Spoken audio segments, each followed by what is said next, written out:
Hello दोस्तों, कैसे हैं आप लोग। तो आज की वीडियो में हम लोग सेट नंबर 2 देखेंगे। बिहार दरोगा का 2008 से लेकर 2023 तक जितने भी क्वेश्चन है वन लाइनर में हम लोग देखेंगे इस वीडियो में। प्लस पहला एक सेट हो गया था, तो आज देखेंगे हम लोग दूसरा सेट। तो आइए शुरू करते हैं। अगर वीडियो पर हमारे पहली बार आए हो तो वीडियो को चैनल को सब्सक्राइब कर लीजिए, वीडियो को लाइक कर दीजिएगा और अपने अपने दोस्त को शेयर कर दीजिएगा। तो आइए शुरू करते हैं। आज देखेंगे लोग पहला एक सेट देख लिए थे पहले बिल्कुल, उसके बाद आज देखेंगे दूसरा सेट देखेंगे। तो ये वीडियो में बने रहिएगा लास्ट तक, देखिएगा मज़ा आ जाएगा एकदम। यादों का जितना भी प्रश्न पूछे गए हैं सब प्रीवियस ही इसमें मिलेगा एकदम वन लाइनर में। तो आइए शुरू करते हैं।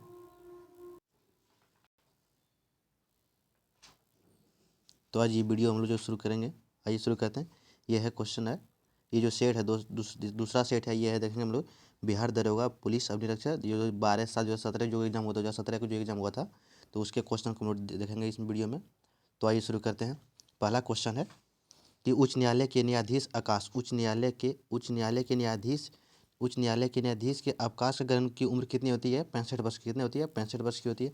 अगला प्रश्न, विभिन्न राजनीतिक दल को राष्ट्रीय पार्टी अथवा प्रादेशिक पार्टी के रूप में स्वीकृति कौन प्रदान करता है? चुनाव आयोग। कौन करता है? चुनाव आयोग करता है। अगला प्रश्न है कि सूफी संत ख्वाजा मोइनुद्दीन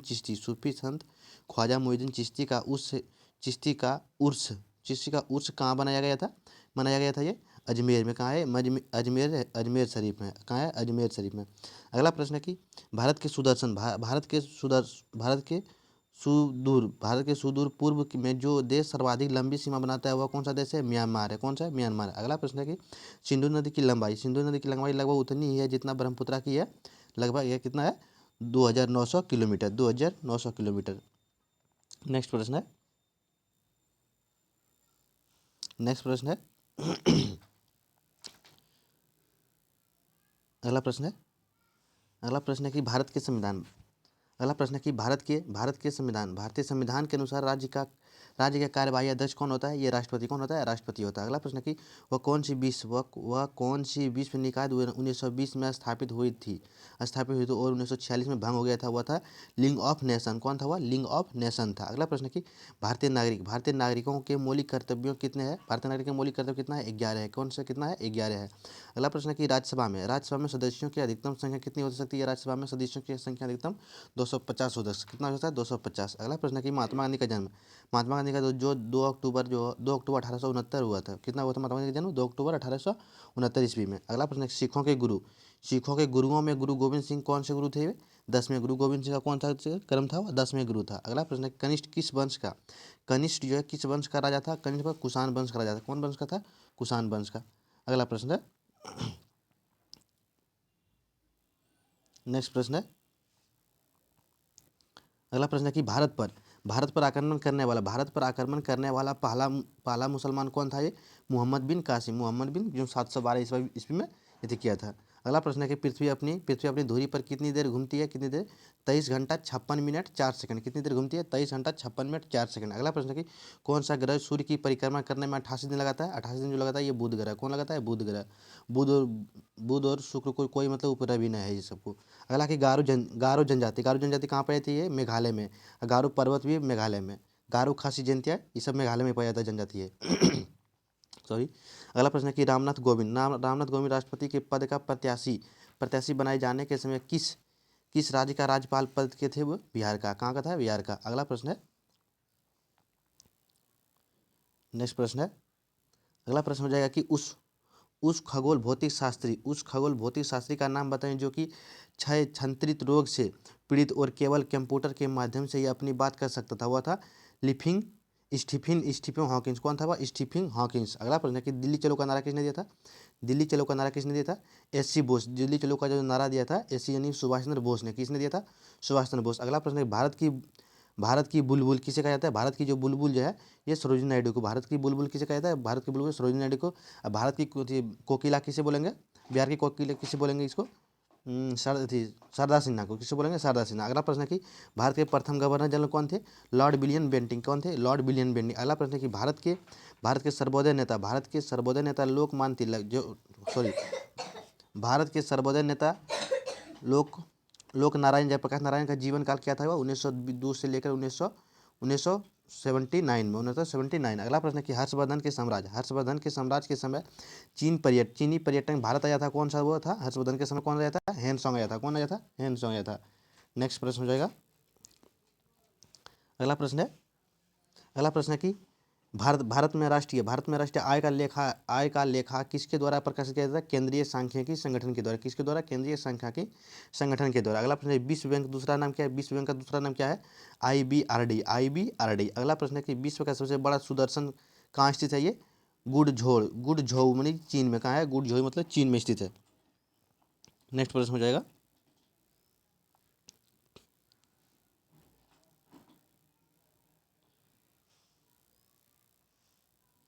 अगला प्रश्न है थोड़ी जो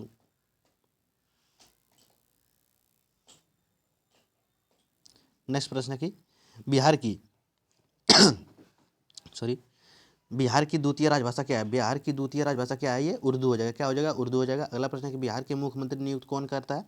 बिहार के जो मुख्यमंत्री कौन करता है? बिहार के राज्यपाल। कौन करता है? बिहार के राज्यपाल। अगला प्रश्न है कि भारत के धार्मिक दृष्टिकोण से भारत धार्मिक दृष्टि से कौन सा राष्ट्र है? ये धर्मनिरपेक्ष राष्ट्र है। भारत जो है कौन कैसा राष्ट्र है? धर्मनिरपेक्ष राष्ट्र है। अगला प्रश्न है कि मुख्य न्यायाधीश के अतिरिक्त उच्च न्यायालय में न्यायाधीशों की संख्या कितनी हो सकती है? 30। कितना हो सकता है? 30 हो सकता है। नेक्स्ट प्रश्न है अगला प्रश्न है अगला जो प्रश्न है कि अगला प्रश्न है कि पुराना लिच्छवी राज्य की राजधानी कहाँ थी? पुरानी लिच्छवी राजधानी कहाँ थी? वैशाली। कहाँ थी? वैशाली। अगला प्रश्न है कि भारत के राष्ट्रपति किन सदस्यों को चुनते हैं? भारत के जो राष्ट्रपति किन सदस्यों को चुनते हैं? वो पार्लियामेंट एवं राज्य के राज्य के विधानसभाओं को पार्लियामेंट एवं राज्यों की विधानसभा को जो है ये भारत के राष्ट्रपति सदस्य को चुनते हैं। अगला प्रश्न है कि पंचायती राज कब लागू किया था? पंचायती राज को लागू किया था 1959 में, 1959 ईस्वी में। अगला है सिंधु घाटी सभ्यता के लोग किसको पूजते थे? सिंधु घाटी सभ्यता के लोग किसको थे? पशुपति को। किसको पूजते थे? पशुपति को। अगला प्रश्न है कि त्रिपिटक किसका धार्मिक ग्रंथ है? त्रिपिटक जो किसका धार्मिक ग्रंथ है? ये बौद्ध धर्म का यह धार्मिक ग्रंथ क्या है? त्रिपिटक है। अगला प्रश्न है कि संयुक्त राष्ट्र संघ कब स्थापित हुआ था? 1945 में जो स्थापना हुआ था संयुक्त राष्ट्र संघ का। अगला प्रश्न है कि पानीपत की तीसरी लड़ाई कब हुई थी? पानीपत की जो तीसरी लड़ाई 1961 में हुआ था। कब हुआ था? 1961 में। अगला प्रश्न है कि चंद्रगुप्त मौर्य के साम्राज्य की राजधानी कहाँ थी? चंद्रगुप्त मौर्य की साम्राज्य की राजधानी कहाँ थी? ये पाटलिपुत्र। कहाँ था ये? पाटलिपुत्र। नेक्स्ट प्रश्न हो जाएगा पाटलिपुत्र हो जाएगा। अगला प्रश्न हो जाएगा अगला प्रश्न है कि अगला प्रश्न राज तरंगिणी में कलहन ने किस राज्य का वर्णन किया? ये कश्मीर के बारे में। किसके बाद जो राज तरंगिणी के द्वारा कलहन के द्वारा जो लिखा गया पुस्तक है उसमें जो कश्मीर के बारे में बताया गया है। अगला प्रश्न है कि मुगल वंश की स्थापना भारत में कब हुआ था? मुगल वंश को भारत में 1526 में। कब हुआ था? 1526 ईस्वी में। अगला प्रश्न है कि अशोक महान किसके पुत्र थे? अशोक महान जो किसके पुत्र थे? बिंदुसार के पुत्र थे। किसका पुत्र था? ये बिंदुसार का पुत्र था। अगला प्रश्न है कि गर्म पानी का स्रोत बिहार में कहाँ स्थित है? गर्म पानी का स्रोत जो बिहार में कहाँ है? राजगीर में। कहाँ है? राजगीर में। अगला प्रश्न है कि मध्य प्रदेश के नेपाल नगर किसका जो फैक्ट्री है? मध्य प्रदेश जो नेपाल नगर है न्यूज प्रिंट प्रेस यानी कि न्यूज का जो पेपर होता है उसके लिए नेपाल नगर थी है। और होशंगाबाद जो है ये अखबारी कागज़ के लिए होशंगाबाद ये अगला प्रश्न है कि भारत सरकार सबसे ज़्यादा राजस्व किससे एकत्रित करती है? आबकारी कर से। किससे करती है? आबकारी कर से। अगला प्रश्न है कि नाबार्ड का क्या नाम? नाबार्ड का यानी फुल फॉर्म क्या है? नाबार्ड का क्या है? मतलब कृषि की सहायता के लिए विशिष्ट बैंक। कृषि सहायता के लिए विशिष्ट बैंक क्या है? नाबार्ड है। अगला प्रश्न हो जाएगा नेक्स्ट प्रश्न है अगला प्रश्न हो जाएगा कि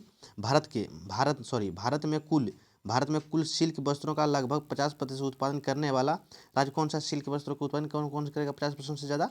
ये कर्नाटक करता है। कौन करता है? कर्नाटक करता है। आज सिल्क सिटी बोलेगा तो बिहार किसको बोलेंगे? Silk city.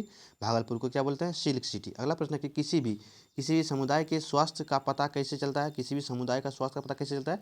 मृत्यु दर से। कैसे चलता है? मृत्यु दर से। अगला प्रश्न है कि मॉर्निंग स्टार किसे कहता है? मॉर्निंग स्टार किसे कहता है? यानी सुबह का तारा। किसे बोलेंगे हम लोग? शुक्र को। सुबह का तारा को शुक्र बोलेंगे और शाम का तारा को भी शुक्र बोलेंगे। शुक्र को ही बोला जाता है। अगला प्रश्न है कि 8 मार्च को क्या मनाया जाता है? 8 मार्च को क्या मनाते हैं? विश्व महिला दिवस के रूप में क्या मनाते हैं? 8 मार्च को क्या मनाते हैं? विश्व महिला दिवस के रूप में मनाए जाते हैं। अगला प्रश्न है कि जब कोई वस्तु पानी में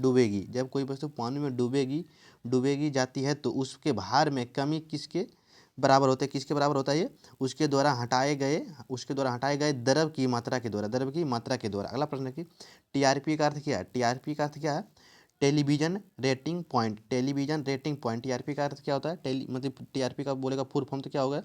टेलीविजन रेटिंग पॉइंट। नेक्स्ट प्रश्न हो जाएगा। अगला प्रश्न है,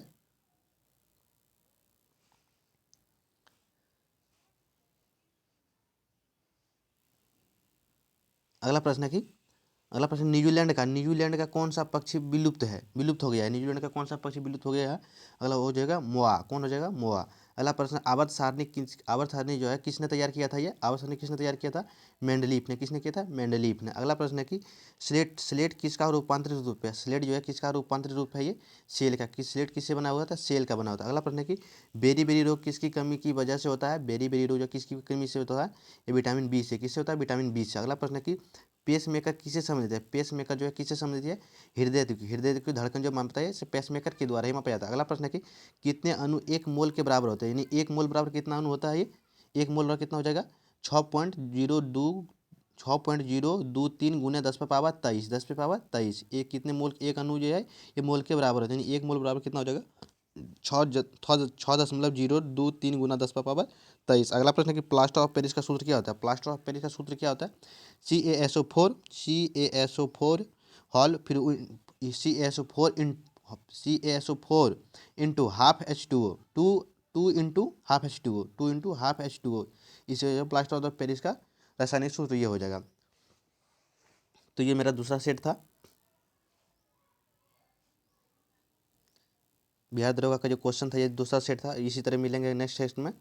तो वीडियो अगर अच्छी लगी तो वीडियो को लाइक कर दीजिएगा और अपने दोस्त को शेयर कर दीजिएगा। चैनल को सब्सक्राइब कर लीजिएगा। तो मिलते हैं तब तक नेक्स्ट वीडियो में। ये था मेरा बिहार दरोगा ये था क्वेश्चन।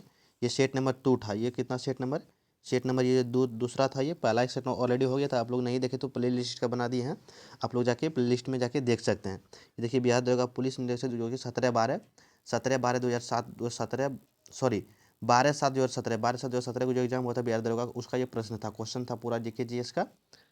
तो ऐसे ही मिलेंगे नेक्स्ट वीडियो में।